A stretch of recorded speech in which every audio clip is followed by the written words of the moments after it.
Okay guys, today didemo ko po ngayon guys kung paano po yung paggamit ng ating lightweight stroller na Combi F2 Plus F. By the way guys, ito ay naka-fold.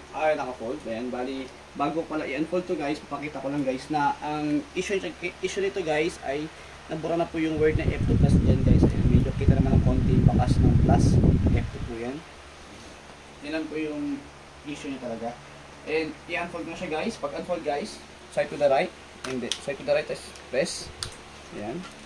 Ang unang bubungo sa atin guys, ang ating 5-point harness. Pakita ko lang guys ha. Ayan. Ayan. Pakita ko lang guys ha, kung paano nakakabit. Ayan. Tapos guys, ito ang ating guardrail. Pwede siya tanggalin guys. Kung hindi mo siya gusto nang nakalagay, pwede siya tanggalin yan. Pwede mo na siya ibalik. Yan. And by the way guys, hindi po siya reversible guys. Pero ang ginaganda nito guys ay super lightweight po siya. Pakita ko lang guys yung sa pagkano guys ha. Yan. Higang-higa naman din siya guys. As you can see guys, higang-higa. As in, hindi mo siya masyado ma-appreciate na higang-higa kasi guys, wala pong bigat na naka-ano dito. Okay? So ito naman po yung kanyang peekaboo.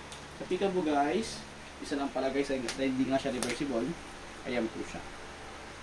Pwede po siya tupiin dyan guys, tapos yan.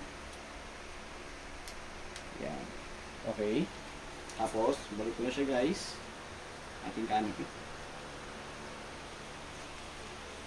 Ayun. Tapos, ayan. Black na black yan guys ha. Wala po yung discoloration, yung kupas or something. So pagbalik naman ito guys, atake mo lang ito guys. Ayan.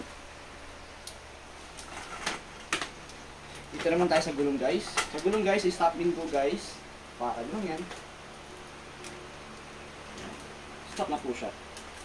Hindi siya gagal basta-basta. Gusto mo na siya mag-go. As you can see guys, hindi po nagagalaw yung gulong sa harapan kasi po naka-single direction siya. Kung gusto mo siya i-multi-direction, press down, press down. Ayan po, pwede mo siya i-ikot. Ayan. Sobrang gaan guys. Ayan. Okay po yung kanyang gulong, smooth na smooth. Pag gusto mo siya i-single direction guys, ilagay mo to sa likod. Ayan, patuloy po ito guys. Ayan, tapos ayan.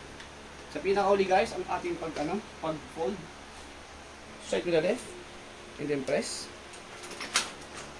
Ayan guys, pakita ko lang gano'n kagaan guys ha. Kahit siniliit ko guys, kaya buhatin ko. And that's it.